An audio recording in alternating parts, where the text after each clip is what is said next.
اعوذ باللہ من الشیطان الرجیم بسم اللہ الرحمن الرحیم۔ محترم خواتین حضرات اور سامعین اکرام، السلام علیکم ورحمۃ اللہ وبرکاتہ۔ آج کی 16ویں تراویح ہے جو کہ 19ویں سپارے کے ثلاثہ سے لے کر 20ویں سپارے کے اختتام پر 3 صورتوں پہ محیط ہے، اور یہ 3 صورتیں سورہ نمل، سورہ قصص اور سورہ عنکبوت ہیں۔ سب سے پہلے سورہ نمل جو کہ ترتیب کے لحاظ سے قرآن پاک کی 27ویں صورت ہے، اور اس میں 93 آیتوں پر مشتمل ہے۔ اس میں 18ویں آیت میں چیونٹی کا ذکر آیا ہے، جس کی وجہ سے اس کا نام نمل رکھا گیا ہے۔ اس قرآن میں اللہ فرما رہا ہے کہ یہ واضح کتاب ہے اور روشن دلیل ہے۔ یہ قرآن ہدایت ہے اور خوشخبری ہے ایمان والوں کے لیے جو نماز قائم کرتے ہیں، زکوٰۃ ادا کرتے ہیں اور آخرت پر ایمان رکھتے ہیں۔ جو لوگ قیامت پر ایمان نہیں لاتے، ہم انہیں ان کے کرتوت دنیا میں ہی خوبصورت بنا کر دکھا دیتے ہیں اور یہ اسی میں بھٹکتے پھر رہے ہوتے ہیں۔ یہی وہ لوگ ہیں جن کے لیے عذاب اور آخرت میں سخت نقصان ہے۔ موسیٰ اور داؤد اور سلیمان علیہ السلام کا ذکر ہے۔ سلیمان علیہ السلام کے متعلق میں آپ کو یہاں پہ وضاحت کروں گا۔ سلیمان علیہ السلام نے اللہ سے دعا کی کہ اللہ مجھے ایسا تخت و تاج اور ایسی حکومت عطا فرمائی جو دنیا میں کسی کو آپ نے عطا نہ فرمائی ہو۔ لہٰذا اللہ نے سلیمان علیہ السلام کو جانوروں کی بولی، علم نبوت، حکمت اور جن و انس اور حیوانات پر تسخیر عطا فرمائی، اور اس طریقے سے ان کو ایک زبردست قسم کی حکمت عطا فرمائی۔ ایک مرتبہ سلیمان علیہ السلام اپنے سفر پہ رواں دوا تھے، تو راستے میں بہت ساری چونٹیاں تھیں جو چل پھر رہی تھیں۔ تو سلیمان علیہ السلام نے چونٹیوں کو بولتے ہوئے سنا کہ چونٹیاں کہہ رہی ہیں کہ چونٹیوں اپنے بل میں گھس جاؤ، سلیمان آ رہے ہیں، ایسا نہ ہو کہ ہم کہیں ان کے پیروں سے روندے ڈال سکیں۔ سلیمان علیہ السلام ان کی یہ بات، چونٹیوں کی یہ بات سن کر مسکرانے لگے، اور اس کے بعد جب اپنے قافلے میں ایک جگہ بیٹھے تو انہوں نے دیکھا کہ ہدہد جو ہے وہ پرندوں میں ہدہد ان کو نظر نہیں آ رہا ہے۔ سلیمان علیہ السلام نے کہا کہ یہ ہدہد کہاں ہے جو نظر نہیں آ رہا ہے؟ یہ آئے، اگر اس نے مجھے واضح اپنی دلیل نہیں دی کہ یہ کیوں غائب ہے تو میں اس کو ذبح ہی کر دوں گا۔ ہدہد حاضر ہوا اور کہتا ہے کہ سلیمان علیہ السلام، آپ کو نہیں پتہ کہ میں آپ کے لیے ایک ایسی خبر لے کر آیا ہوں۔ میں نے دیکھا ہے کہ ایک عورت ہے جو لوگوں پر حکمران ہے، اور ان کی بادشاہت جو ہے اس عورت کے ذمے ہی ہے۔ اس کو، سورج کو وہ لوگ سجدہ کرتے ہیں اور سورج کی عبادت کرتے ہیں۔ شیطان نے ان کے کام ان کے لیے بھلے بنا رکھے ہیں، اور وہ ہدایت پر نہیں آتے۔ سلیمان علیہ السلام نے کہا اب ہم دیکھیں کہ تم سچے ہو یا جھوٹے ہو۔ ہدہد کو مخاطب کر کر کہا، پھر ایک خط لکھا اور کہا کہ یہ اس کو دے کر آ جاؤ۔ اس نے اپنے خط کو اپنے بڑے بڑے سرداروں کے درمیان رکھا اور کہا کہ یہ سلیمان علیہ السلام کی طرف سے، یعنی سلیمان کی طرف سے یہ خط ہے، اور انہوں نے یہ پیغام بھیجا ہے۔ پھر انہوں نے کیا کیا اس ملکہ نے کہ اس نے کچھ ہدیہ اور کچھ تحفے تحائف دے کر اپنے قاصد سلیمان علیہ السلام کی طرف روانہ کیے۔ جب وہ قاصد تحفے تحائف لے کر سلیمان علیہ السلام کے پاس پہنچے تو سلیمان علیہ السلام نے فرمایا کہ کیا تم مجھے یہ تحفے تحائف دینا چاہتے ہو؟ اللہ نے تو مجھے اس سے کہیں زیادہ دے رکھا ہے، اور تم بس اسے واپس لے۔ پھر سلیمان علیہ السلام نے اپنے سرداروں کو مخاطب کر کے کہا کہ کیا تم میں سے کوئی ایسا ہے جو مجھے ملکہ سبا، یعنی بلقیس نام تھا اس کا، سبا کی ملکہ تھی، اس کا تخت لا دے تاکہ میں اس میں کچھ رد و بدل کر کے اس کے سامنے پیش کروں۔ ایک شخص، ایک قوی ہیکل جن نے کہا کہ اگر آپ کہیں تو میں اس کو حاضر کر سکتا ہوں۔ پھر اس نے تخت کو لا کر حاضر کر دیا اتنی سی دیر میں، تو سلیمان علیہ السلام نے کہا کہ اس تخت میں کچھ رد و بدل کر دو، اور پھر ملکہ سبا کو بلا بھیجا۔ پھر اللہ فرماتا ہے کہ جب وہ آ گئی تو اس سے کہا کہ کیا تمہارا تخت ایسا ہی ہے؟ اس نے جواب دیا کہ کم و بیش یہ ہمارا ہی تخت ہے، ہاں ایسا ہی ہے۔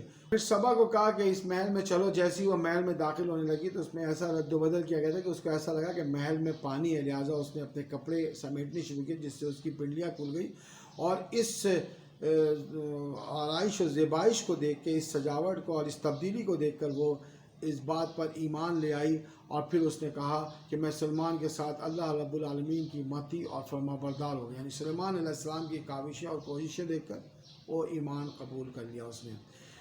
اس کے بعد آگے چل کر قوم سمود اور لوط کا ذکر ہے۔ کچھ میں پہلے بیان کر چکا ہوں، چونکہ مختصر خلاصہ ہے اس وجہ سے میں اس کو یہاں پہ چھوڑتا ہوں۔ توحید کا بیان ہے، اور قرآن کے متعلق فرمایا گیا یہ ایمان والوں کے لیے ہدایت ہے، رحمت ہے، اور پھر نبی صلی اللہ علیہ وسلم سے خطاب کر کے اللہ فرما رہا ہے کہ پس آپ یقیناً اللہ پر بھروسہ رکھیے، یقیناً آپ سچے اور کھلے دین پر ہیں، بے شک آپ نہ مردوں کو سنا سکتے ہیں، نہ بیروں کو اپنی پکار سنا سکتے ہیں، اور نہ آپ اندھوں کو ان کی گمراہی سے ہٹا کر رہنمائی کی طرف لا سکتے ہیں۔ جب ان کے اوپر عذاب کا وعدہ ثابت ہو جائے گا، ہم زمین سے ان کے لیے ایک جانور نکالیں گے جو ان سے باتیں کرتا ہوگا۔ یہ قرب قیامت کی نشانیوں میں سے ایک نشانی ہے کہ اللہ کے نبی صلی اللہ علیہ وسلم فرماتے ہیں کہ قیامت سے پہلے زمین سے ایک جانور نکلے گا، اور جس دن ہم ہر امت میں سے ان لوگوں کے گروہ کو جو ہماری آیتوں کو جھٹلاتے کہ گھیر کر لا کر کھڑا کر دیں گے۔ جس دن سور پھونکا جائے گا تو سب کے سب آسمان اور زمین والے گھبرا کر اٹھ جائیں گے، اللہ فرماتا ہے، مگر جسے اللہ چاہے، یعنی جن کو اللہ روکنا چاہے، اور پھر سارے کے سارے عاجز و پست ہو کر اس کے سامنے حاضر ہو جائیں گے۔ پہاڑ بادل کی طرح اڑائے جائیں گے، نیک عمل والوں کے لیے بہتر بدلہ دیا جائے گا، اور جو برائی لے کر آئیں گے وہ اوندے منہ جھونک دیے جائیں گے جہنم میں۔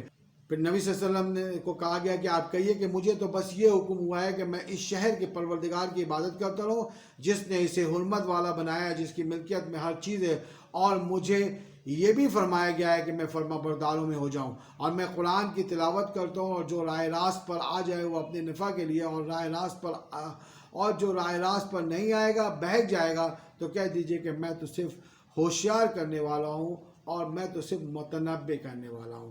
اس کے بعد سورہ قصص، جو کہ ترتیب کے لحاظ سے قرآن پاک کی 28ویں صورت ہے، 88 آیتوں پر مشتمل یہ صورت ہے۔ اللہ فرما رہا ہے کہ آیتیں ہیں روشن کتاب کی، اور ہم آپ کے سامنے موسیٰ اور فرعون کا صحیح واقعہ بیان کرتے ہیں ان لوگوں کے لیے جو ایمان رکھتے ہیں۔ یقیناً فرعون نے زمین میں سرکشی کر رکھی تھی اور وہاں کے لوگوں کو گروہ در گروہ بنا رکھا تھا اور فرقوں میں بانٹ کر رکھا تھا۔ ان کے لڑکوں کو تو وہ ذبح کر دیا کرتا تھا اور ان کی لڑکیوں کو چھوڑ دیا کرتا تھا، بے شک وہ شبہ وہ مفسدوں میں سے تھا۔ موسیٰ علیہ السلام کا ایک اور واقعہ جو اس میں آپ کے لیے اس صورت میں نیا ہوگا تو آپ کے لیے میں بیان کرتا ہوں۔ اور پھر موسیٰ علیہ السلام کا واقعہ کہ موسیٰ علیہ السلام گھر سے نکلے تو انہوں نے دیکھا کہ دو شخص ہیں جو آپس میں لڑ رہے ہیں، تو اس میں سے ایک شخص نے موسیٰ علیہ السلام سے گزارش کی کہ میرا بچاؤ کیجئے۔ موسیٰ علیہ السلام کے بیچ بچاؤ میں انہوں نے ایک شخص پہ مکہ مارا اور وہ انتقال کر گیا، مر گیا، جس کو دیکھ کر موسیٰ علیہ السلام پریشان ہو گئے اور کہنے لگے کہ اللہ مجھ سے بہت بڑا ظلم ہو گیا، آپ بخشنے والے ہیں، مجھے بخش دیجئے، اور بے شک آپ رحمان ہیں اور بخشش فرمانے والے ہیں۔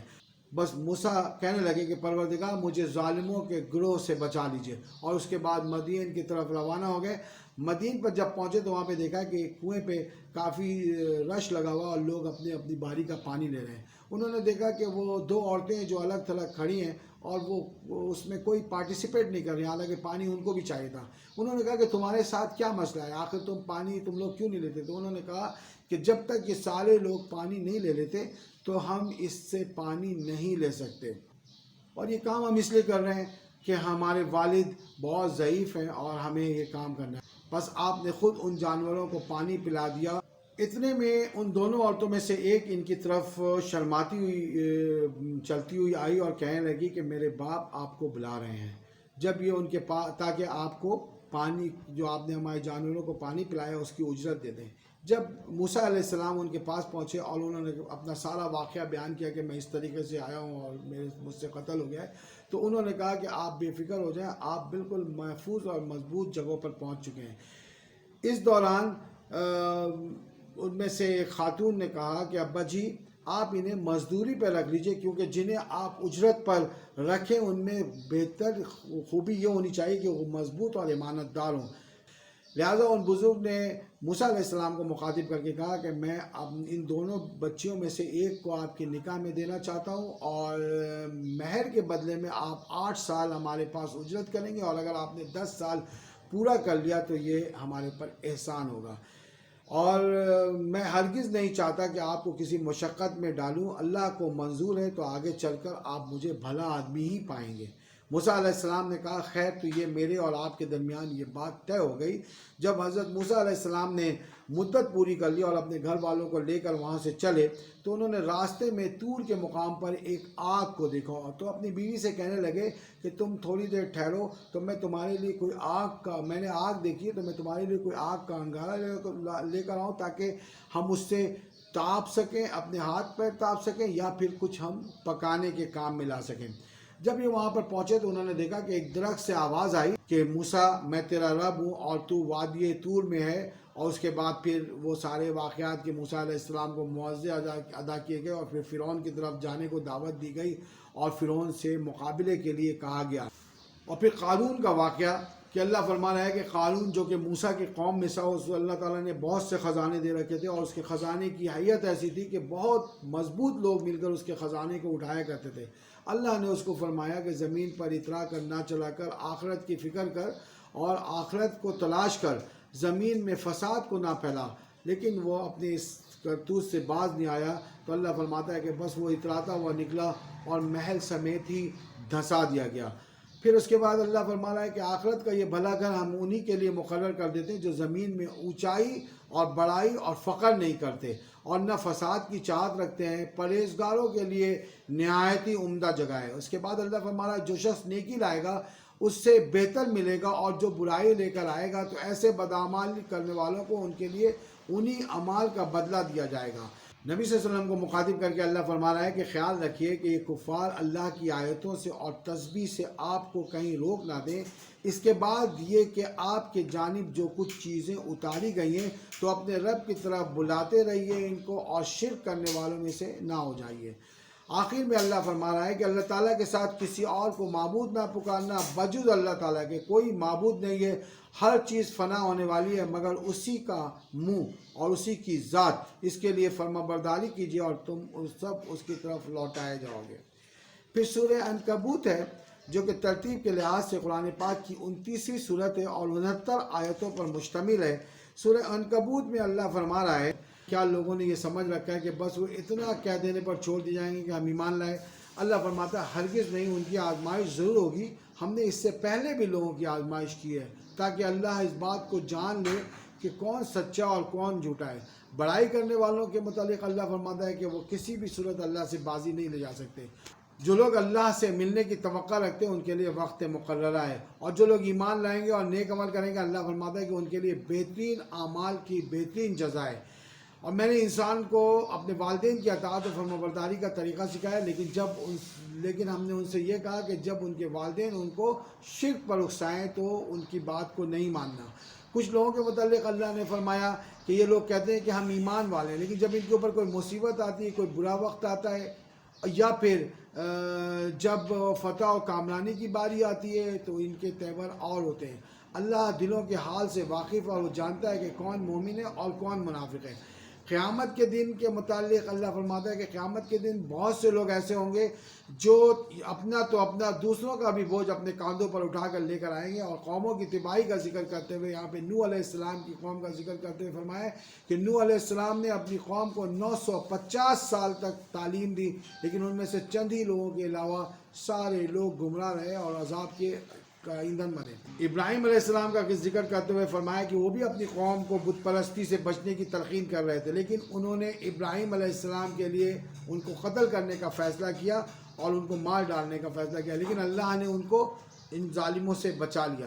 لوط علیہ السلام کی قوم کا ذکر کرتے ہوئے اللہ نے فرمایا کہ یہ ایسی قوم تھی کہ جو فحش کام کرتی تھی، رہزنی کہتی تھی، فحش کام جو کبھی کسی قوم نے نہیں کیا۔ وہ مردوں کی طرف مائل ہوتے تھے اور بدفعلی کرتے تھے، غرض ان پر اللہ کا عذاب آیا اور اللہ نے اس بستی کے نشان عبرت بنا دیا۔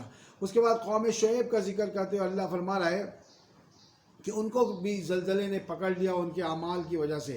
عاد، سمود، قارون، فرعون، حامان سبھی نشان عبرت بنائے گئے اور اس میں عقل مندوں کے لیے دلیل ہے۔ اللہ نے فرمایا کہ ہم نے کسی کو پتھر برسائے، کسی کے اوپر دھماکے کیے، کسی کو ہم نے زمین میں دھسا دیا اور کسی کی بستی کو الٹ دیا، اور اس طریقے سے وہ لوگ غرق کر دیے گئے۔ اللہ ان پر ظلم کرنے والا نہیں تھا، انہوں نے خود اپنے اوپر ظلم کیا۔ جن لوگوں نے اللہ کے علاوہ کسی اور کو سہارا بنایا ان کی مثال مکڑی کی سی ہے جو اپنے جال میں آپ پھنس گئی۔ اسی مکڑی کے ذکر پر اس سورت کا نام سورہ عنکبوت رکھا گیا ہے۔ نبی صلی اللہ علیہ وسلم کو مخاطب کر گیا کہ اے نبی صلی اللہ علیہ وسلم آپ تلاوت کریں قرآن کی اور نماز کو قائم کریں۔ نماز بے حیائی اور برے کاموں سے روکتی ہے، اور قرآن کی تلاوت اور اللہ کا ذکر تو اس سے بڑی چیز ہے۔ نبی صلی اللہ علیہ وسلم سے مزید کہا کہ آپ اہل کتاب سے بات چیت کیجئے عمدہ طریقے سے اور احسن طریقے سے اور نرم لہجے میں بات کیجئے، اور ان سے کہیے کہ میں تمام آسمانی صحیفوں پہ ایمان رکھتا ہوں اور تم بھی اہل کتاب ہو، اللہ پر ایمان رکھنے والے ہو، لہٰذا اللہ کی کتاب کی طرف لوٹو اور اللہ کی بندگی کرو۔ آپ پڑھے لکھے نہیں، اگر آپ پڑھے لکھے ہوتے تو یہ لوگ آپ سے مزید شکوک و شبہات میں پڑے رہتے کہ آپ یہ چیزیں اپنی طرف سے کر رہے ہیں۔ تیسری بات یہ کہ آپ سے نشانی مانگتے ہیں تو کہہ دیجئے کہ کیا یہ کتاب نشانی نہیں ہے، دراصل اسی میں رحمت ہے، نصیحت ہے ایمان والوں کے لیے۔ چوتھی بات یہ کہ یہ لوگ عذاب کی جلدی کر رہے ہیں تو ان سے کہہ دیجئے کہ جلدی نہ کرو، یہ اچانک آ جائے گا اور جہنم تو ان کے لیے ابل رہی ہے اور بکھری پڑی ہے۔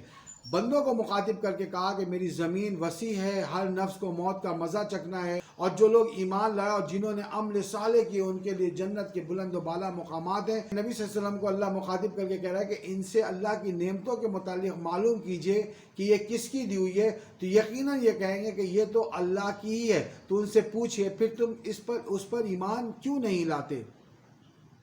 یہ دنیا کی زندگی کچھ نہیں ہے مگر ایک کھیل تماشا اور دل بہلانے کی جگہ، اصل زندگی تو آخرت کی زندگی ہے۔ اور پھر آخر میں فرمایا کہ اس شخص سے بڑا ظالم کون ہے جو اللہ پر جھوٹ باندھے، اور جو لوگ ہمارے خاطر مجاہدہ کرنے والے ہیں ان کو اپنا راستہ دکھائیے، اور یقیناً اللہ نیکوکاروں کے ساتھ ہے۔ اس طریقے سے سورہ عنکبوت اپنی تکمیل کو پہنچی اور آج کی 16ویں تراویح بھی اپنی تکمیل کو پہنچی۔ انشاءاللہ تعالی اللہ نے زندگی دی تو کل پھر نئی صورتوں اور آیتوں کے ساتھ آپ کے سامنے حاضر ہوں گے۔ اللہ سے دعا اور التجا یہ ہے کہ اللہ ہمارے گناہوں کو درگزر فرما دے اور ہمیں عمل صالح کی توفیق عطا فرما دے، اور نیکی کی توفیق اور برائیوں سے اجتناب کی توفیق عطا فرما دے، ہمیں اس وبائی مرض سے نجات عطا فرما دے، اور اس کے دوررس نقصانات سے ہمیں اللہ نجات عطا فرما دے، اور اگر اس سے کوئی فائدہ ہے تو اللہ ہمیں اس کے فائدے سے نواز دے۔ اللہ ہمارا حامی و مددگار ہو۔ آخر دعوانا الحمدللہ رب العالمین۔